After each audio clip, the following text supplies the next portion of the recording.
If there was one controversy from Karnataka that snowballed, and we believe that would have become an election issue in the state, was the hijab controversy. We did not, though, see much of its reference all through the days leading up to the election. But I have with me some of the young ladies here, hijabis, who have a lot to say about the hijab controversy. Let me find out from them how has life changed post the Karnataka High Court's ruling. Let me start with you. The hijab controversy really took center stage all through the months leading to the elections, but somehow right during election time, the issue completely died down. What do you think happened? I think it could be a political gimmick to not actually bring it up when it actually matters the most. I think it's very important. And no parties raised your issue. No party has raised the issue. No party has come forward to give us some kind of a condolence, some form of an affirmation saying that, no, we won't be leaving behind. No, we will actually stand by you. We will take up your case. Nobody did that. So I think it's definitely trying to forget what is the suffering of the community, of what we are going through. Do you really believe it's suffering that you're going through even till this date? Or are people sort of have Muslim women settled with the idea of not wearing the hijab inside educational institutions? Because I know that there's no ban, we all know there's no ban to hijab on day-to-day life. It's just in educational institutions that this ruling has come.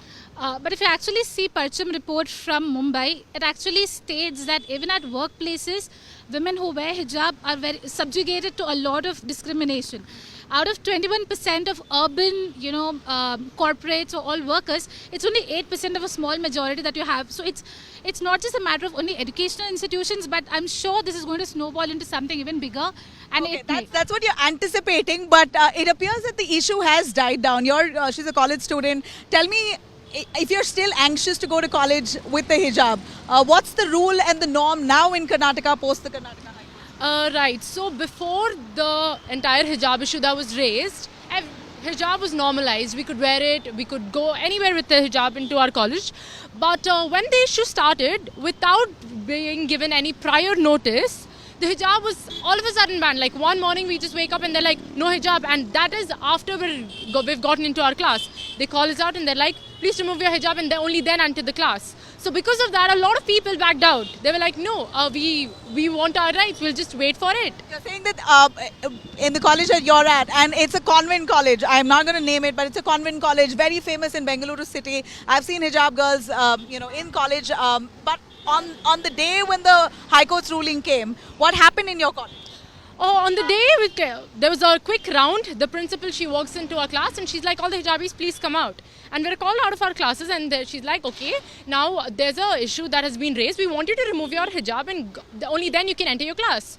And we were all shocked. So my class had a lot of hijabis. So I stood and I'm like, I'm sorry, but we weren't told anything. We haven't been given any prior notice as well. This is just very random.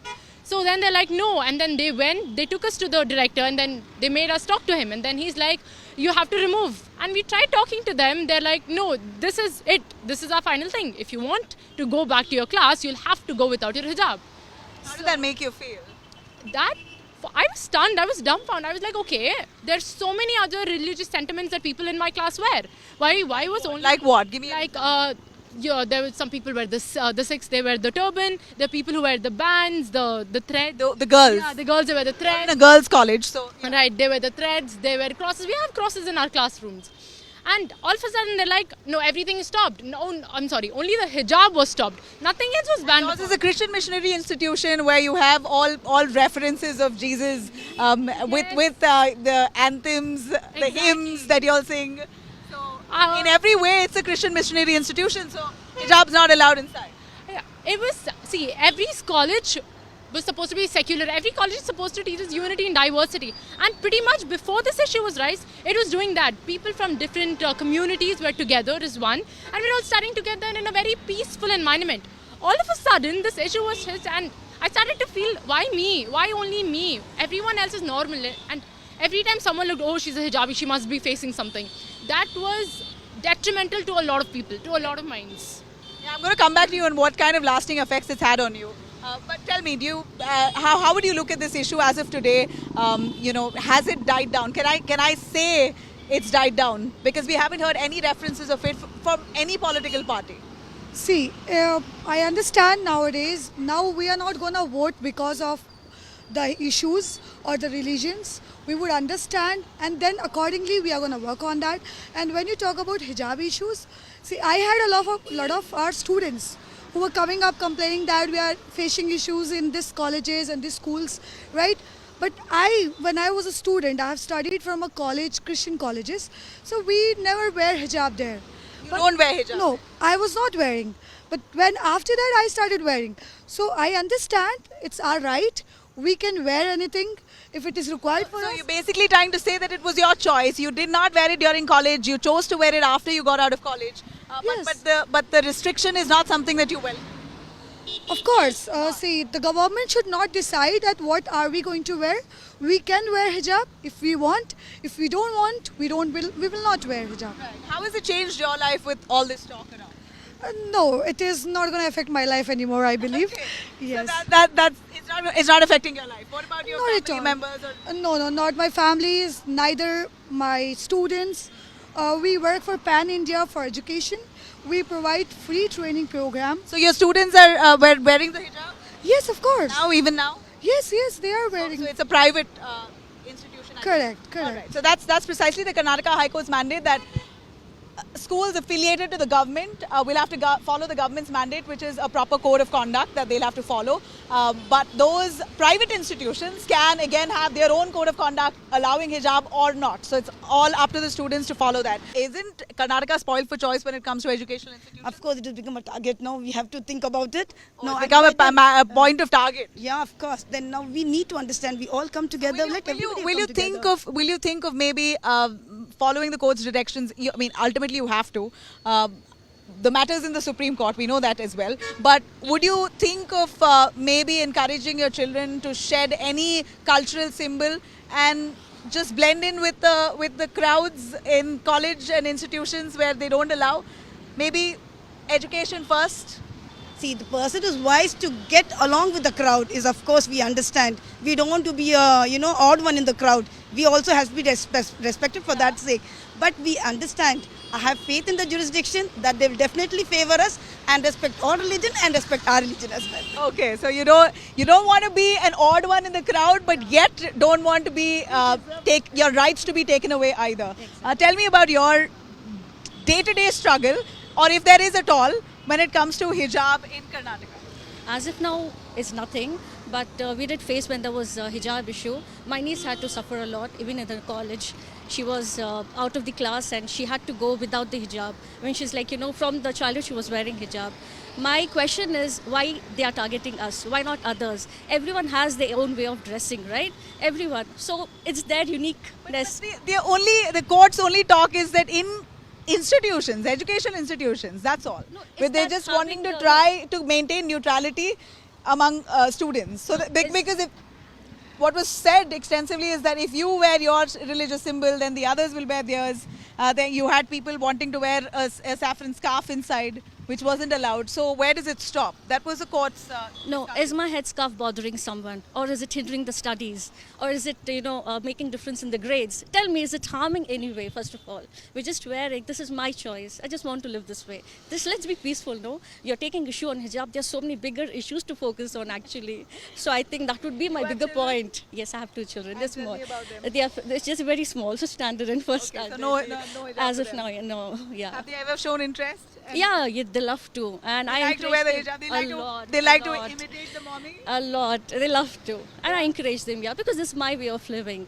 You encourage them. A lot, yeah. I would just like to add on, hijab is my personal faith. Why should I explain my faith to anybody? And if I want to explain, it will take years. I can't just pick out one point of my hadith or whatever and explain. You need to get the background research, deep researching. So there's no point anybody just picking on hijab and asking me how important it is to you, why others are not. And you can't even generalize topics. So my daughter, she's a hijabi and she's not have any hindrance from my side. From the government side, yes, she is, because they say so many. What age did your daughter start wearing the hijab? She started from grade 8. Grade 8. Yeah, So it was completely her choice. Yes, it was her choice. It's her family values which have been, she's seeing the role model in the family and she's automatically following. Suddenly she sees the government, and I've been teaching her unity and diversity from class 3. That is in my history books. I teach her, we all live together. Then suddenly now this happens, she's like, Why only we are picked up? Why only we? Where is the diversity? You taught the secularism at home, but when I go out, I don't feel. So that's a very big mental trauma which even I go through to teach my children. The books which was mentioned as unity and how can I prove? There is no proof now. You know, I may ask you, there's a lot to talk about where is the freedom for, you speak about freedom of choice. A lot of young girls at the age of 5 are, maybe some families guide them into it, some of them force them into it. A lot of girls who don't want to wear it will wear it, pretend to wear it in front of their family and then take it off elsewhere. So is it truly a matter of choice? And what will you tell families who are enforcing this on young girls? Please come this way. This way. Yeah. This is again personal choice. We can't generalize. My own 5 fingers are not the same. How can I go and mind all the families and I can't preach. Whatever I can do myself, I'm doing. And the myth that wearing a hijab you're not able to go out and do anything is absolutely wrong. The fact that my daughter is here speaking to you itself, that she's not backward. She's here to talk. She can talk. She is bold enough. So there is no hindrance. Restriction. Okay. Are you a working person? Yeah, I am a lawyer. Oh wow. Okay. So you're a lawyer and you work with the hijab. Yes, I do. And first of all, when you look at the statement our court came out with, deciding whether it's essential or not, and when you look at the principle of essentiality, something in a religion, it is essential, and if it can only be eradicated if it hurts the sentiments of another religion, or if it's against national security or any other big such reason. So I don't think a piece of cloth, as all of my sisters have mentioned, that it is against any of these, and it is not a threat to the person standing next to me either, or my growth as an individual. So bringing up a uniform code, and you already mentioned that, where do we draw a line when people want to wear saffron stoles? And yes, I mean, so that's precisely the debate, right? Then they'll ask for saffron scarves to be wear this from the time they started, or when the time they came to admission, were they wearing the saffron stole? So what if they wear? Did they? Or was it just to oppose hijab? From the day I enter my college, or say I enter a particular age, and from then I want to go to school or college, I am with hijab everywhere, irrespective of it be my cousin's house, or it be a marriage, or it be my education institute. Now I cannot, prioritize my education as another part of my life. As you told, let's put education on top. Education is a part of my life, and how can I remove hijab from that part of my life? So I do not want to separate education from my life. I want to get education, I want to get empowered, and I want to go more further. And as you said, yes, there are families which force girls. There are girls who wear hijab when they leave home and go out and remove it. But when is that enlightenment coming in women, that why you wear that hijab? It's not because you fear your mother. It's because you are representing your faith. And that even if they how want to wear it in front of parents and remove it later, is also individual choice. How does that enlightenment or that empowerment come? It comes with education. So you put me out of schools and you expect me to be modern and liberal? I can't. But there's a lot of talk that why is there Islam first and then the world after? This is the kind of narrative that's been the kind of talk that now arises when you speak of education. Let's be neutral. Why is it that a certain community upholds Islam above everything else, even above the country sometimes? Those are the allegations. It's not only this religion, it's not only Islam. Go back in time. Was church and was the government different? The church and the government was same, but later on, in the name of secularism, church and the government was separated. So in a similar manner, that's what we as Muslims believe. Islam is not a religion, it is a way of life. For you. But Muslims. Yeah, I mean, of course, yeah, I understood that. But my point, yeah, you were saying, to my question. See, basically, I think the entire idea and the entire debate or the question has to be around, why should a girl choose? Why should she even be subjugated to choose, right? Education is her right. Quran, the first word to be revealed was Iqra, which means to read. That's how much an importance the Quran and Islam in itself puts on education. Why should somebody actually be subjugated to choose between two things that are of equal importance to her? right? If deen is the way she lives, if that's how she identifies herself as, and and if she has to choose between two obligations, how can you choose between air and water, right? Air and water, both are very essential things for you to live, right?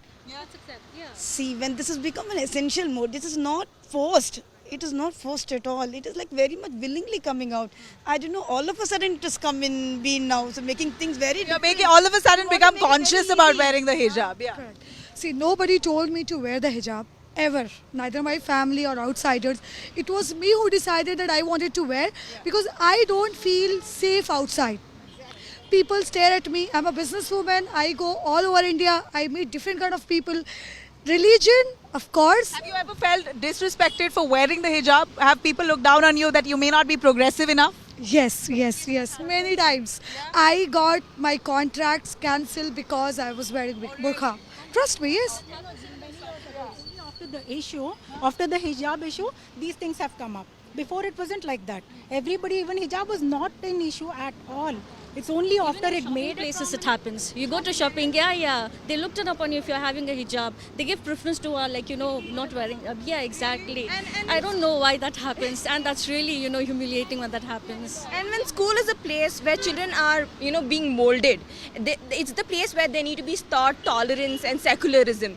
And in such primary phases of life, if they're taught to, diversify themselves from people wearing hijab, there are friendships which are broken.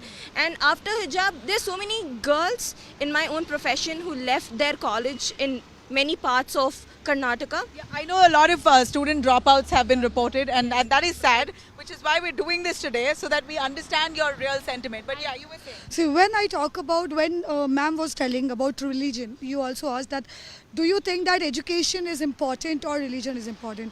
So when I talk about religion, even the Christianity, the Hinduism and Islam, if you read the books, all the three books says that the woman should cover their head. And they should have, the dupatta or chadar, whatever you say. Because the men's are different and the women's are different. They To each their own, right? Some religions practice it a lot more than the other, I guess. It is up to them. Religion shouldn't really come into picture because this is how the court is perceiving it. The court is what was the one setting up religious banner. This is exactly the point of naysayers. When you say religion shouldn't come into the picture, it's you who are bringing religion into the picture. So how would you clarify on Okay, honestly, now I have very close friends of mine who are from different religions, and they've never had. In fact, they look at me and to each, we've come from different backgrounds, different cultures. Everyone else's culture looks exciting. So I will want to know about her festival. She will want to know about my culture.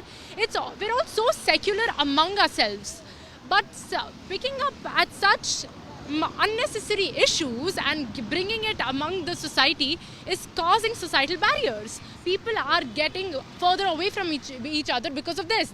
Where is our brotherhood going? All of this is ruining our brotherhood. as haven't brought religion in it. It's the ban which affected and then came the communal thing. It's not from our side. Mental health perspective, because I am a counselor, I'm a faith-based counselor. I am seeing clients and the parents are coming to me and saying that she's developing. So they discuss certain, signs with me. And when I actually have to diagnose them, they are showing classical signs of social anxiety disorder. And social anxiety disorder can happen even through trauma. So it's something that builds in people. So what is social anxiety disorder? You don't want to step out. You're very scared. You have panic attacks. these are among girls who wear the hijab, young girls. Yes, young girls. And I know somebody who just said to me today morning when I saw a client, she said, my daughter is so scared. She's done with the PU. But she's like, what if this snowballs into degree? Like, I am putting all my energy, all my efforts and all of my, I'm putting my all into my education. And on the day of exam, they deny me to write an exam without. What am I supposed to choose? I don't have the bandwidth to deal with this. And maybe I don't want to study further. Maybe I'll take a distance education. Or maybe I'll go to some other city and do it. So it's causing a lot of ruckus between parents in the clients. A lot of conflict on whether or not to drop it or wear it. And from mental health perspective, it's definitely going to affect. And the generation, the youth, they're already suffering with so many addictions, with phone addictions and so many different addictions. I think this is further going to snowball into a major catastrophe that we're not able to see. From a mental health perspective, this is definitely going to affect a lot of Muslims. And I think there was a report as well that had come out in December 2022. And the group actually said that Muslim mental health is actually in crisis. They actually came up with an entire elaborate report, a social report, and they just said that Muslim mental health is in crisis and we really need to do something. Education has taught us diversity in peace. So we have practiced it. We want our children to continue with it.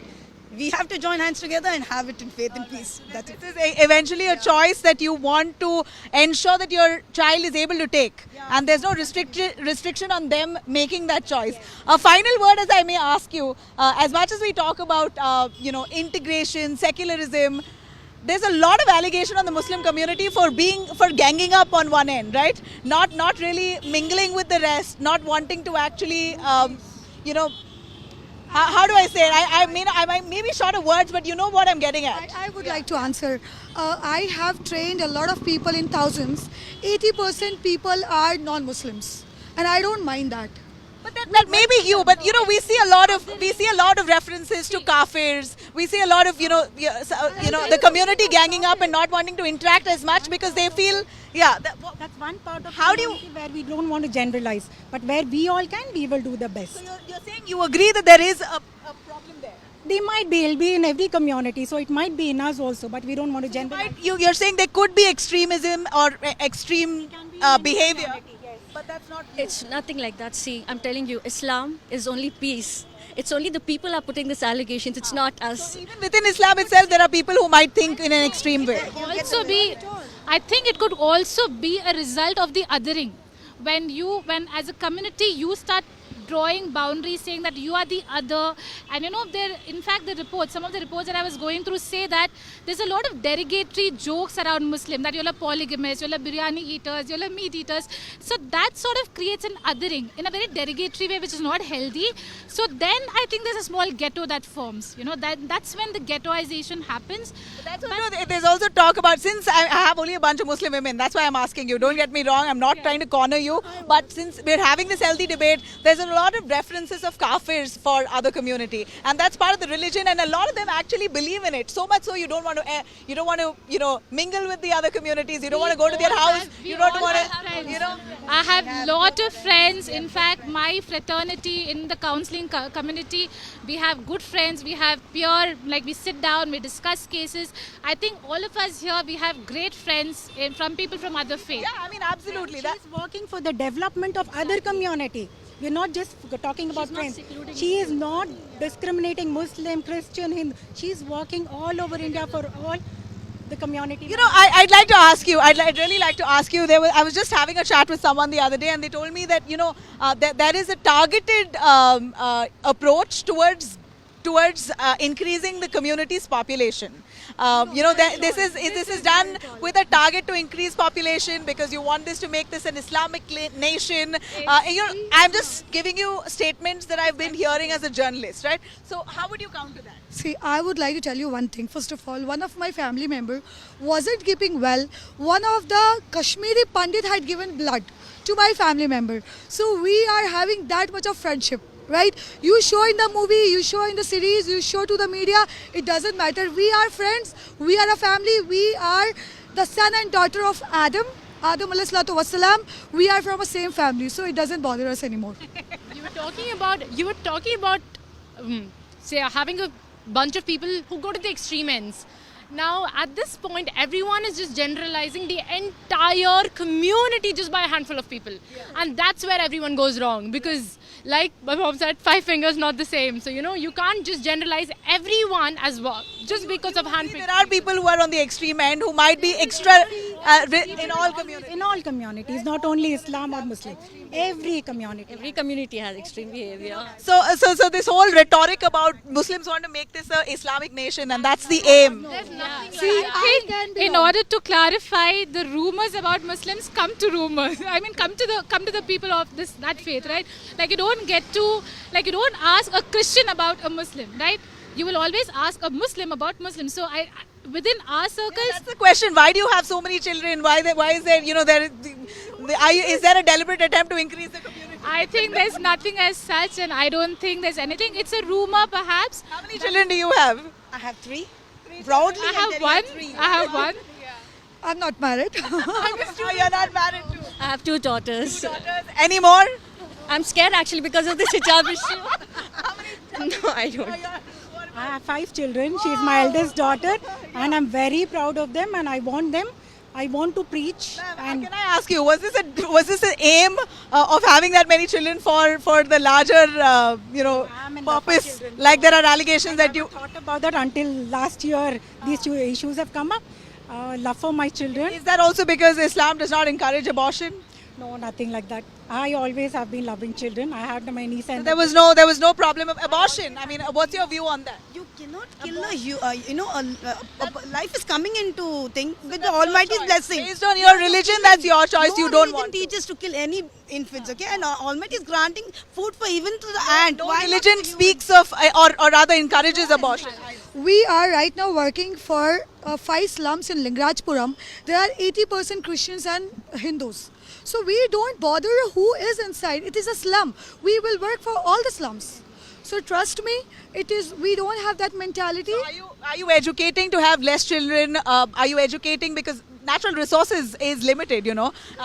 So as our generations grow like this one, as the younger generations grow, we got to leave something behind for them. So is there a effort to teach people on the standard of living, the quality of To make living? a statement that only the children of Muslims Not at all. are the reason natural natural no, resources are getting I said this. I gave this caveat right at the start that I'm speaking to Muslim women, and that's why my questions are targeted around this. If there were other community women, I would have asked. Any member who does not have knowledge of birth control would have a lot of children.